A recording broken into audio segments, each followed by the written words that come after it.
안녕하세요. 저는 29살 결혼을 앞두고 있던 여자입니다. 남자친구와 이대로 헤어진다는 생각만 해도 눈물이 나는데, 한편으로는 결혼할 생각에 한껏 부풀어 있던 제 자신한테 화가 나고 그동안의 시간이 너무 아깝고 그렇네요. 자랑은 아니지만 저희 집은 경제적으로 모자란 편이 아니에요. 원래는 대학교에 입학하게 되면 미국에 있는 대학교로 유학을 떠나려고 했는데, 조기 교육이 중요하다는 말에 고등학생이 되던 해에 저 혼자 미국 유학길에 올랐습니다. 미국인 노부부의 집에서 홈스테이를 하면서 고등학교를 졸업했고, 대학교에 들어가고부터는 기숙사 생활을 했어요. 아이비리그까지는 아니지만 나름 상위권 미국 대학에서 졸업을 하게 되었고, 대학을 졸업하면서 미국에 있는 몇 개의 유망한 기업에서 러브콜이 들어왔지만 한국이 그리워서 귀국을 하게 되었습니다. 한국에 돌아와서는 부모님 집으로 다시 들어가면서 대기업에 취직하게 되었습니다. 결혼까지 생각했던 남자친구와는 한국에 돌아오고 나서 저랑 절친했던 친구에게 소개를 받으면서 만나게 되었는데, 여유로운 성격에 조곤조곤 말을 잘하는 모습에 끌려서 연애를 시작하게 되었습니다. 여리여리해 보이지만 고집도 있는 편이라서 자기가 옳다고 생각하는 일에는 제 의견이 반대일지라도 고집부리며 저를 설득하려고 했어요. 하고 싶은 말은 다 하는 모습이 샌님 같지만 저한테는 그렇게도 남자다워 보일 수가 없었어요. 연애 기간이 길어지게 되면서 자연스럽게 남자친구에게 청혼을 받았고, 가정 형편이 조금 차이가 났지만 그렇다고 해서 심하게 차이 나는 정도도 아니어서 저도 예비 신랑의 프로포즈에 응하게 되었습니다. 저희 부모님도 남자친구의 설득력 있고 논리정연하게 말하는 모습에 지금은 말단사원이겠지만 그 정도 모습이면 앞으로의 미래가 기대된다면서 참 마음에 들어 하셨어요. 저희 부모님한테 합격도 받았고, 얼마 뒤에는 제가 예비시댁에 인사를 드리러 갔었죠. 시아버지 되실 분은 남자친구를 꼭 빼닮은 선한 외모에 조용조용하신 인상이었는데, 시어머니 되실 분은 인상이 날카로워 보였어요. 제가 느낀 첫인상이 무색하게, 처음 제게 거신 말도 아주 충격적이었습니다. 대뜸 저를 보시자마자 고등학교부터 혼자 유학 생활을 했다고 들었는데 돈이 많게 생겼다고 하시네요. 첫 인상이 돈 많게 생겼다는 말은 조금 예의에 어긋나잖아요. 그런데 그런 행동과는 비교도 안 될 정도로 이어서 나오는 질문들은 더 심했습니다. 유학생활 혼자 했으면 외국인도 사귀어 봤겠다던지, 혼자 살면서 집에 남자를 몇 명 들였냐던지 대답할 가치도 없는 질문들을 하셨어요. 남자친구는 말도 안 되는 어머님의 질문에 멀뚱멀뚱 가만히 앉아만 있었고요. 참다 더는 안 되겠다는 생각에 왜 그런 질문을 하시냐고 여쭈어봤습니다. 기분은 상했지만 최대한 예의를 갖춰서 질문을 했는데 돌아오는 대답도 아주 가관이었습니다. 유학생들은 아주 문란하게 논다고 들었다고, 너도 유학했으니 그 정도는 확인해 볼 수 있는 거 아니냐고 하시네요. 결혼정보회사에서도 유학 다녀온 여자들은 가입할 때부터 감점 요인인 걸 알고 있느냐고 하시더군요. 기분은 상했지만 언제나 옳지 않다고 생각하는 말에 항상 한마디를 해오던 남자친구가 나서주지 않을까 생각하며 그렇게 남자친구 하나만 보고 꾹 참았습니다. 꾹꾹 참으며 아무 말도 안 하고 있으니 제가 정말 만만해 보였나 봐요. 너네 집이 돈이 많으니 신혼집은 너네 부모님이 해주시겠네 하면서 이제 나도 며느리한테 용돈 좀 받으면서 살 수 있겠구나 하면서 혼자 웃으시더라고요.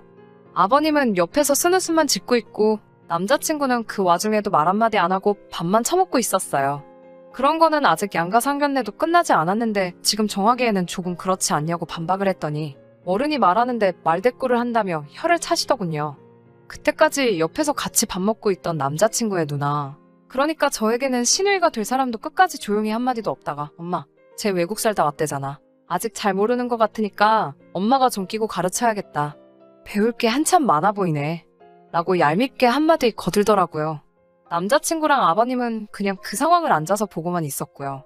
저는 화가 엄청 많이 났던 상황이었지만 일단은 참았습니다.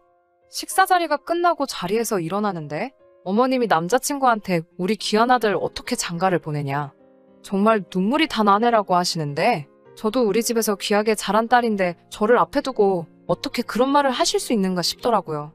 카운터에 가서도 너네 집 돈 많으니까 오늘은 너가 쏘라면서 재미도 없는 농담을 하시더라고요.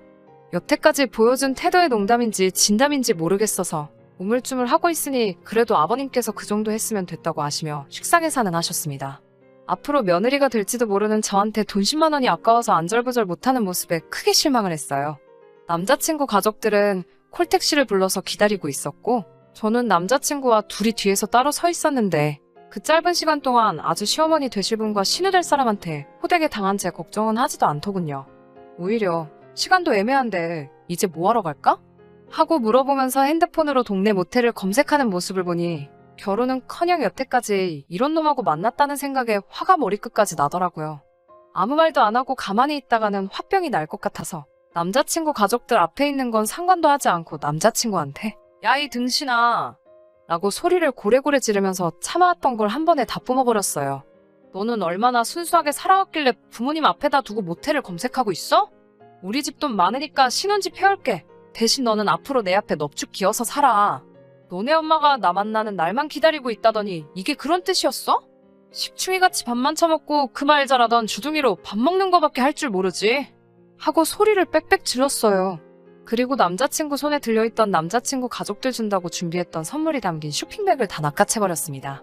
제가 그렇게 소리를 지르고 있으면 왜 그러냐고 물어볼 법도 안 돼? 그 와중에 신우될 사람은 저한테 쇼핑백은 왜 가져가냐고 물어보더라고요. 그래서 이런 집구석에 선물 주는 거가 아까워서 환불받으려고 한다고 대답을 했더니 끝까지 무례한 행동에 사과할 생각은 안 하고 줬다 뺏는 게 어딨냐고 예의가 없다고 어이없어 하네요. 어머님한테도 우리 부모님도 하나뿐인 귀한 딸 이런 집에 시집 안 보내고 싶으실 것 같다고 소리치고 그 자리를 벗어났습니다. 제가 시야에서 멀어지는데도 남자친구는 저를 잡으러 올 생각도 안 하더라고요. 정말 혼자 칼바람을 맞으며 걸어가는데 눈물이 마르지를 않더라고요. 그 자리에 온통 남자친구 가족들 뿐이었는데 정말 단 한순간이라도 내 편 안 들어주는 모습을 보니 결혼하고 나면 어떤 꼬라지가 될지 눈에 선하더라고요. 남자친구가 그날 저녁에 우리 헤어진 거야? 하고 찌질하게 물어보길래 앞으로 연락도 하지 말라고 하고 차단을 해버렸는데 1시간쯤 뒤에 남자친구 어머니한테 단둘이 이야기 좀 하자고 문자를 보내시더라고요. 답장은 아직 안 했어요. 이대로 쭉 무시를 하는 게 맞는 거겠죠? 정말 아직도 분이 안 풀려서 생각만 해도 화가 나요. 부모님은 그냥 연락할 생각 하지 말고 좋은 자리 많으니 알아봐 주신다고 하는데 아직도 어떻게 해야 할지 모르겠네요. 많은 분들이 요청을 해주셔서 후기도 이렇게 보내드려요. 계속해서 오는 연락도 쉽고 그냥 앞으로 안 보겠다고 다짐을 했는데 남자친구가 말해줬는지 어머님이 제 퇴근 시간에 맞춰서 회사 앞으로 올 테니 잠깐 얼굴 좀 보자고 연락이 왔어요. 이렇게 계속 무시하면서 피하는 것만이 상책은 아니라고 생각해서 확실히 단판을 지으려고 만나기로 했습니다. 이미 마음이 떠난 지는 오래되었기 때문에 그 자리에서 제 마음을 다시 돌린다거나 할 생각은 없었어요. 혹시나 해서 새언니한테 연락해서 만나기로 한 카페로 와줄 수 있냐고 물어봤어요. 제 오빠가 성격이 불같은 게 있어서 괜히 오빠를 불렀다가는 일이 더 커질 수도 있다고 생각했거든요. 퇴근하고 나서 만나기로 한 카페에 가보니 어머님하고 남자친구가 같이 있었어요. 새언니는 아직 도착하지 않은 상황이었고요. 새언니 올 때까지 기다릴까 하다가 저도 성질이 조금 급한 게 있어서 그냥 카페 안으로 들어가 두 사람 앞에 앉았습니다. 그렇게 얼굴 보고 이야기하자고 해서 무슨 이야기를 하려나 했는데 이 자리에 사과받으러 오셨다고 하네요. 어이가 없어서 그 상황에서 제가 사과까지 해야 하나요? 하고 이야기를 했더니 어른이 고가운 소리 몇 마디 좀 했다고 어른들 다 있는 데서 남의 집 귀한 자식한테 욕하고 그러는 건 조금 예의가 없다. 결혼 허락받으러 온 자리에서 저의 행동은 용납할 수 없는 행동이다. 외국에서 오래 살아서 그런 걸 잘 모르나 본데 지금 사과하면 받아줄 테니 얼른 사과를 하고 처음부터 다시 시작하자 라고 하시네요. 본인이 한 말이 듣기 싫은 소리일 수도 있겠지만 틀린 소리 하나도 없다고 하시며 또 그 결혼정보업체에서 유학 다녀온 여자가 감점 요인이란 걸 알고나 있느냐며 그래도 우리 아들이 너랑 결혼하고 싶다고 하니 아들 얼굴 봐서 한 수 접어주고 결혼 전에 행실이 어땠는지 알아보고자 한 말인데 그걸 가지고 그러는 걸 보니 문란하게 살아온 게 맞으니 제가 속으로 찔려서 그러는 게 아니냐며 저의 태도를 보니 어떻게 몸을 굴렸는지 안 봐도 뻔하다고 하십니다. 집해오라고 한 말도 그냥 지나가는 이야기로 한 말이고 너가 말한 대로 너랑 나눌 이야기도 아니니 상견례가 진행되면 그때 너네 부모님하고 이야기를 하겠다고 하시네요.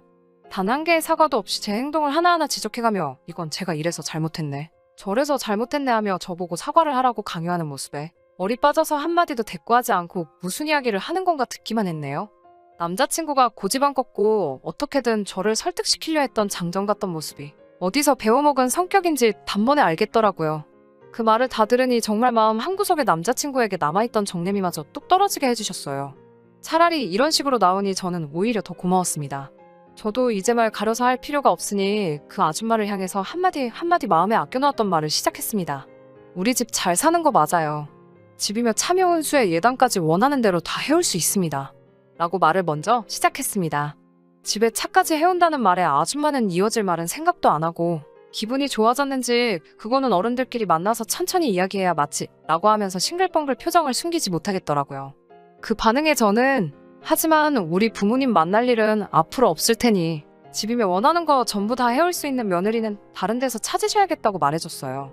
우리 부모님이 집안 형편 차이 나는 사위까지는 좋게 좋게 이해해 주시려고 했는데 학벌 차이 나고 못 배워먹은 사위는 보기 싫다고 하신다고. 착하기라도 하면 데려다 살겠는데 어머니 꼬라지를 보니 가정교육도 제대로 못 받은 것 같아서 이대로 끝내는 게 맞겠다고 하셨다고요.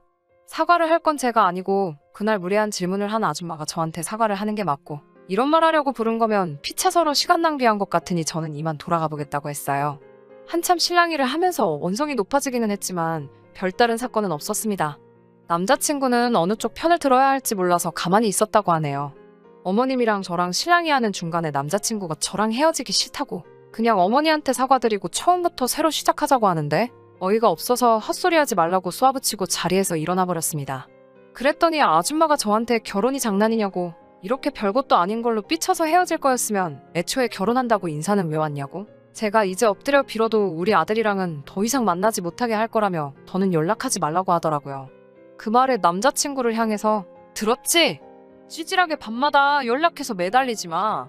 그리고 아까 다른 여자 찾으라는 말은 취소할게. 남의 집 귀한 딸 데려다가 피 말려 죽게 하지 말고 니네 엄마랑 둘이서 평생 살아. 라고 쏘아붙이고 자리에서 떠나는데 남자친구가 제 팔을 확 낚아채버렸네요. 제 팔을 낚아챈 손을 저희 오빠가 갑자기 등장해서 떼어내버리고 저를 데리고 나갔습니다. 언제 왔는지 새언니가 오빠를 데리고 와 있었고 멀찍이 앉아서 상황을 지켜봤다고 하네요. 저 혼자 잘하고 있는 것 같아 개입은 하지 않았고 유사시에 상황만 대비하고 있었다고 합니다. 오빠가 이미 인상을 팍 쓰고 얼굴이 잔뜩 울그락불그락 해져 있으니 아줌마도 전 남자친구도 그 앞에서 아무 말도 못하고 쩔쩔매고만 있었어요.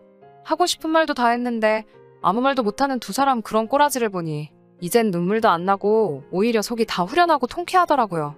부모님은 그냥 좋은 경험했다 치고 아직 저도 나이가 어리니 똥차가 지나가면 벤츠가 올 거라고 조급하지 말고 젊음을 더 즐기라고 하시네요. 혹시 모를 상황에 대비해 지금은 오빠와 새언니네 집으로 들어가서 오빠랑 같이 출근하고 있습니다. 다행히 그 뒤로 아무런 연락도 없고 마주치지도 않으니 잘 끝난 것 같습니다. 사람 보는 눈이 없던 제가 멍청했지만 정말 이제 와서 생각해보니 결혼하기 전에 그렇게 깽판을 쳐준 그 아줌마한테 고마울 따름입니다. 결혼을 해버렸으면 빼도 박도 못 해버릴 뻔했는데 어떻게 보면 새 출발할 수 있게 저를 도와준 거나 다름이 없으니까요. 그래도 오랫동안 만났고 사랑했던 건 진심이니 당분간 마음 한구석만큼은 허전하겠지만 아무리 생각해봐도 이젠 슬픈 것보다 어이없는 기분이 더 크네요. 여러 사람들 말처럼 똥차는 이미 지나갔으니 언젠가 나타날 벤츠를 기다리면서 저는 제가 하던 일이나 열심히 하면서 미래를 준비해야겠어요. 끝까지 들어주셔서 감사합니다. 오늘의 사연은 여기까지입니다. 구독과 좋아요, 알람 설정 부탁드리고 더 좋은 사연으로 다시 찾아뵙겠습니다. 감사합니다.